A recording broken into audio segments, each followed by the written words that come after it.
Halo, salam jumpa lagi umat Allah Keuskupan Surabaya di dalam Mimbar Agama Katolik Uskupan Surabaya. Ya, pada hari ini kita bersama-sama akan merenungkan, merefleksikan tentang Hari Raya Pentakosta bersama dengan Romo Elva. Tapi sebelum kita memulai renungan kita, refleksi kita pada hari ini, kita akan awali dengan berdoa terlebih dahulu. Dalam nama Bapa dan Putra dan Roh Kudus. Amin. Amin. Ya Allah Bapa yang Maha Kasih, kami bersyukur Engkau menyertai kami dan membimbing kami, terlebih Engkau mengutus roh penghibur untuk kami. Semoga roh yang Engkau berikan pada kami, roh penolong bagi kami, senantiasa menyertai, membimbing dan memampukan kami untuk semakin teguh mengimani Yesus Kristus Putra-Mu. Semua ini kami mohonkan kepadamu dengan pantaran Kristus, Juru Selamat kami. Amin. Amin. Dalam nama Bapa dan Putra dan Roh Kudus. Amin. Amin. Baik umat Allah yang terkasih, di hari Raya Pentakosta ini kita akan merenungkan bersama, merefleksikan bersama mengenai Roh Kudus.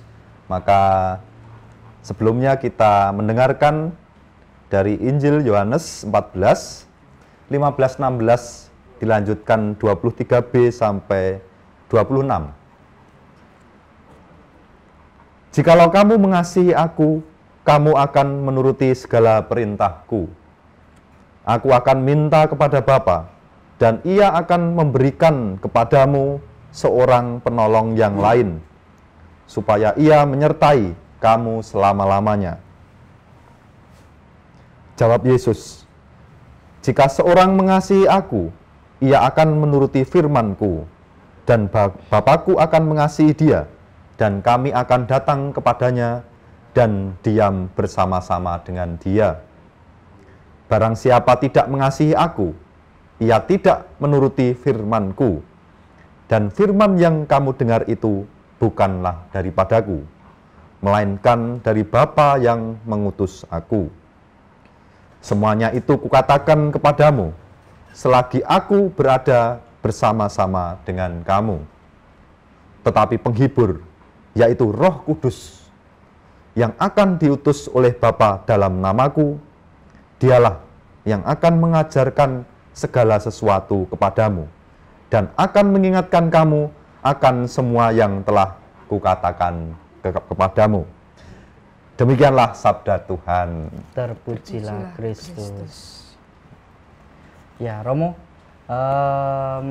menarik Injil pada hari ini. Ya. Kita merayakan Pentakosta, Hari Raya Pentakosta, turunnya Roh Kudus ya Romo. Betul.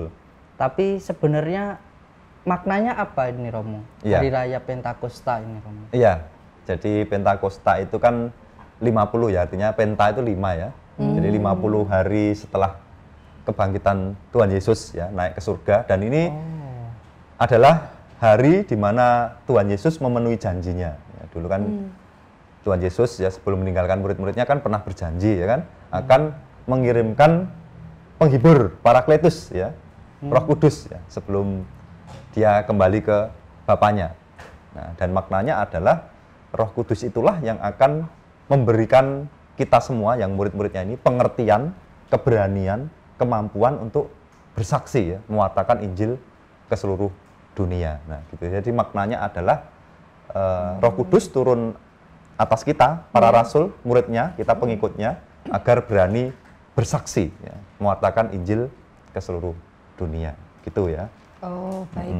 Nah, kata-kata turunnya Roh Kudus, Romo. Ya, mungkin selama ini kita tuh kayak semacam asing dengan Allah Roh Kudus, asing dalam tanda kutip kan.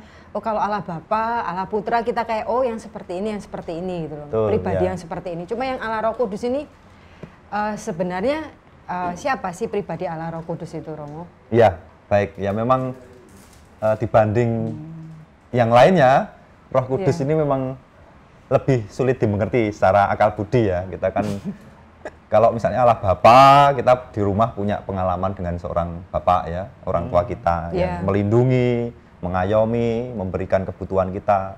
Allah Putra, kita juga mengenal sosok Tuhan Yesus Kristus ya, yang bisa kita baca di dalam Injil ya, juga di dalam tradisi gereja. Lalu bagaimana dengan Roh Kudus ya? Roh Kudus itu memang sesuatu yang kita rasakan. Menarik itu gambarannya Santo Thomas Aquinas.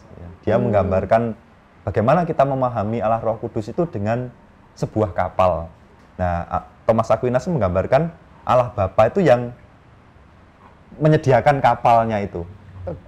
Kapalnya. Lalu yang menentukan arahnya, tujuannya kemana, itu adalah Allah Putra, Tuhan Yesus. Oh, Yesus. Arahnya kemana? Nahkodanya Yesus. Nahkodanya Yesus. Nah, kapal itu kan kalau mau bergerak kan butuh angin, ya kan? Nah, ini gambarannya kapal dulu ya, kapal layar itu loh.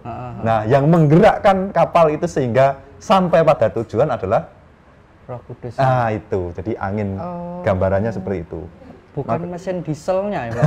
Ya kalau sekarang gambarannya ya, solarnya itu atau mesin dieselnya, gambarannya gitu. Ya memang apa ya, itu adalah sesuatu yang kita rasakan ya, Roh Kudus sih. Ibarat cahaya itu kan tidak bisa kita pegang ya, hanya bisa kita lihat, tapi itu ada ya, kita bisa melihatnya. Ibarat garam, garam itu ketika sudah masuk dalam makanan kan tidak bisa lagi kita lihat garamnya ya, karena sudah begitu melebur, menyatu. Nah, begitu juga dengan Roh Kudus. Roh Kudus sebenarnya sesuatu yang sudah menyatu dengan diri kita. Memang tidak bisa dilihat di terawang, tapi kita semua bisa merasakan di dalam semangat, ya, kekuatan, keberanian. Gitu. Nah, itu dulu ya. Itu. Berarti segala hal yang baik, yang benar, yang kita lakukan, kita rasakan, kita pikirkan semuanya itu ya, itu karya Allah Roh Kudus, bisa dikatakan seperti itu ya. Baik, Romo.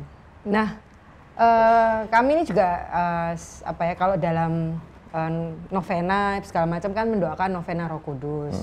Nah, kadang itu ada soal tentang roh kesalehan, mohon 7 karunia Roh Kudus, ya. Itu tuh bagaimana, Romo? Apa maknanya? Terus kenapa kok ada? Kenapa 7? Ya secara singkat. 8 9. Atau 9. Kok 36 10 gitu ya. Karena 9 kali. Ini Roh Kudusnya kok cuma 7. Ya, itu memang karunia itu sebenarnya keutamaan-keutamaan yang sebenarnya diberikan pada kita oleh Roh Kudus, dimampukan oleh Roh Kudus saat kita dibaptis. Jadi ingat ya, kita waktu dibaptis itu sebenarnya kita dicurahi Roh Kudus, dan 7 kemampuan karunia itu sebenarnya sudah ditanamkan kepada kita. Gitu. Ini karena ya waktunya terbatas, saya tidak akan membahas detail satu persatu, tetapi ya kan ada 7 ya. Jadi ya ini kalau saya misalnya lupa, tolong diingatkan ya. Ada kebijaksanaan ya, lalu ada pengertian, ada nasihat, ada keperkasaan, ya. Terus lalu ada pengenalan akan Tuhan. Lalu juga ada namanya takut akan Allah, ya. Dimana yang dari 7 itu yang tertinggi adalah kebijaksanaan. Nah, jadi kalau kita membaginya 4 keutamaan atau 4 karunia itu sebenarnya yang menguatkan akal budi kita, pengertian kita untuk mampu mengerti kehendak Tuhan. Nah, ini agak berat sedikit ya, agak berat, maksudnya ini terkait dengan teologi. Karena dulu kita jatuh dalam dosa, ya, Adam dan Hawa jatuh dalam dosa, itu kan membuat kodrat kita itu seperti terluka gitu loh. Ya rusak, tapi nggak rusak total, nggak rusak, ya, masih bisa diperbaiki. Kalau saya juga pernah menggambarkan seperti orang yang matanya minus, yang nggak pakai kacamata kan kabur, maka sebenarnya butuh kacamata. Nah, ketika kita jatuh dalam dosa, kemampuan akal budi kita untuk menangkap kehendak Allah, mengerti apa ya, rencana Allah itu sulit ya, karena dosa. Nah, maka dibantu oleh karunia Roh Kudus tadi, kebijaksanaan, pengertian, ya, lalu ada nasihat, ya kan? Itu membantu kita untuk seperti kacamata tadi loh. Jadi lebih jelas melihat, oh ini yang dimaui Tuhan di dalam hidupku. Oh ini kehendak Allah di dalam hidupku. Nah, lalu yang karunia-karunia yang lain itu membantu kehendak. Jadi kalau menurut Santo Thomas Aquinas itu kita ini ada 2 fakultas ya di dalam diri jiwa kita, itu ada akal budi yang membuat kita mengerti konsep-konsep itu ya. Lalu ada kehendak yang terkait dengan tindakan. Ya, kehendak inilah yang membuat kita bisa bergerak, bertindak. Kalau akal budi itu kan hanya sekedar tahu, ya kan? Tahu, oh apa? Ini sepeda itu, misalnya kayak sepeda ya. oh sepeda itu rodanya 2, sadelnya 1 misalnya gitu, itu pengetahuan kan. Iya. Tetapi kalau kehendak itu membuat kita Naik bersepeda, sepeda. ya gambarannya gitu ya. Ya. Nah sama halnya dengan soal Allah. Akal budi itu, oh Allah itu siapa? Oh Allah itu Yesus, Allah itu baik, Allah itu sangat menyayangi, itu akal budi. Ya, tapi yang membuat kita bisa, aku mengasihi Allah melalui orang lain, dengan mengasihi orang lain itu Iya. kehendaknya. Oh. Nah, yang keempat karunia tadi itu menguatkan yang pengetahuannya. Jadi semakin jelas, ini toh maksudnya Allah. Oh, ini toh maksudnya Yesus ya kan. Nah, lalu yang lainnya seperti takut akan Allah, lalu kesalehan, Iya. ya karunia yang lain itu menguatkan ini kehendak. Supaya kita mau bertindak gitu ya. Jadi ada 7. Ya kenapa jumlahnya 7 itu nanti agak panjang. Jadi mungkin lain kesempatan ya. Siap. Begitu. Oke, Romo. Baik. Menarik ya. Punyaku roh keperkasaan. Yang utama itu malah ya. Harusnya kebijaksanaan yang 01 ini keperkasaan dulu ya. Kebijaksanaan nanti ya. Karena saya lemah. Jadi kehendaknya toh ini yang bergerak ya. Karena memang kehendak itu buta ya. Dia tuh Iya. butuh akal budi menjadi mata. Tetapi kalau kehendak tok sing dijalankan ya itu tadi ya. Ya adanya cuma gairah tok gitu ya. Tapi gairahnya apakah sesuai dengan kehendak Allah atau tidak ya enggak tahu gitu ya. Karena nggak yang utama ya. Ini dulu. Iya. Oke. Nah, wah menarik ya soal karunia Roh Kudus. Nah, ini dengar-dengar. Ya memang Pentakosta itu juga disebut sebagai hari Ulang tahunnya. Ulang Iya, tahun. Ulang Ya tahun betul, lahirnya lahir ya. Gereja Katolik. Betul ya, Iya. lahirnya gereja. Seperti yang saya, ini terkait juga soal karunia tadi ya. Iya, gimana Romo? Murid-muridnya Yesus itu ya, walaupun tinggal lama dengan Yesus ya, para rasul itu, tapi yo ndak ndak ngerti-ngerti apa ajaran Yesus itu. Nggak ngerti-ngerti, lalu juga masih Iya takut-takut ya. Buktinya awal-awal ya setelah Yesus, ketika Yesus ditangkap, lalu sebelum Iya. Yesus bangkit, itu kan pada lari murid-muridnya, takut Iya. ya kan, sembunyi. Ya, Cemen. ya gitu kan. Nah, kenapa dikatakan ini kelahiran gereja? Karena ketika Roh Kudus diturunkan, para murid, ya para rasul, kita semua yang sebelumnya takut, jadi berani bersaksi ya. Yang sebelumnya ndak dong tadi, yang terkait karunia tadi loh, nggak Iya. diajari Yesus itu nggak ngeh-ngeh gitu kan. Nah, Roh Kuduslah yang memberikan pengertian. Akhirnya, ini toh maksudnya Yesus itu. Ikut dong. Itu toh gitu loh. Yang Nah, dulu selama ini enggak diajarkan. dong aku. Jadi dong itu, yang enggak dong jadi dong, yang enggak berani jadi berani ya kan. Oke, Yang enggak oke. bergairah jadi semangat ya, keperkasaan itu tadi. Oke. Maka itu adalah awal gereja bermisi, ya berani ya kan. Awalnya di situ. Oke, Karena oke, Roh oke. Kudus itu, maka disebut juga Pentakosta itu lahirnya Gereja. Karena Oke. begitu. Mau memulai itulah. Iya, wujud butuh lahir. itu. Ya, butuh itu. Iya. Butuh Oh. bensin, kalau kamu bilang tadi mesin ya. Kalau kapal itu butuh mesinnya apa ya itu. Bahan bakarnya Bahan adalah bakar. Roh Kudus. Roh Kudus. Oke, Ya, lalu begitu. itu Romo kan 9 hari kita sudah novena. Terus hari ini kita merayakan Pentakosta. Kira-kira apa yang perlu kita siapkan? Mungkin persiapan batin apa untuk ya menyambut hari ini? Iya, Hari yang Roh Kudus penuh ya. rahmat. Jadi ini juga mengingatkan kita akan pembaptisan ya, Roh Kudus yang sudah ditanamkan. Sebenarnya sudah ada di dalam diri kita loh. Jadi ini menyadarkan kita sebenarnya bahwa ada Roh Kudus di dalam diriku. Tapi mungkin selama ini kurang kita sapa, kurang kita doakan, kurang kita pahami. Nah, Iya.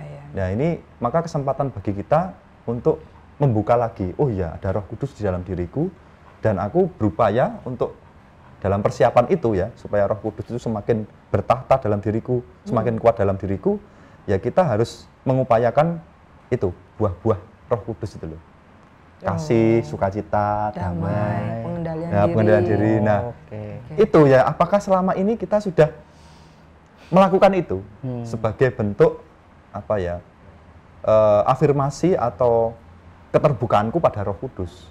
Atau jangan-jangan selama ini aku masih jauh dari itu gitu loh. Iya. Ya, masih ada konflik, pertengkaran, iri hati, dengki dan sebagainya macamnya. Begitu saja ya saya kira. Terima kasih Romo. Ya. Mungkin sakramen Krisma itu sebenarnya lebih meneguhkan Pentakosta ini ya, maksudnya meneguhkan Roh Kudus itu yang Betul kita ya, terima. ya jadi ada kaitannya ya sebenarnya antara Pentakosta dan Krisma itu ada. Jadi kalau Krisma itu menguatkan gitu ya. Gitu. Ya.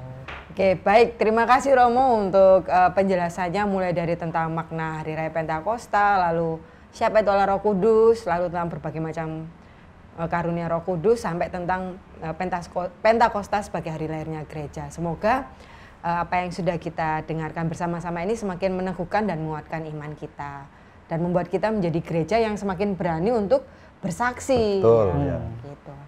Baik, sampai jumpa lagi umat Allah Keuskupan Surabaya di Mimbar Agama Katolik episode-episode berikutnya. Kita akan tutup dengan doa. Mari kita berdoa dalam nama Bapa dan Putra dan Roh Kudus. Amin. Amin. Ya Allah, sumber kehidupan, kami bersyukur atas segala rahmat-Mu, Roh Kudus yang Kau berikan pada kami. Mampukan kami untuk boleh selalu menyadari apa yang kami perbuat, apa yang kami lakukan, apa yang kami katakan, semua terjadi karena kehendak-Mu melalui Roh Kudus-Mu yang ada dalam diri kami. Semoga apa yang kami lakukan selanjutnya boleh sesuai dan seturut dengan bimbingan Roh Kudus-Mu sendiri. Semua ini kami mohonkan kepadamu dengan pantaran Kristus, Juru Selamat kami. Amin. Kami mohon berkat dari Romo Elva, Tuhan bersamamu, Dan bersama rohmu. semoga kita semua senantiasa dilindungi, diberkati Allah yang Maha Kuasa dalam nama Bapa, Putra, dan Roh Kudus. Amin. Amin.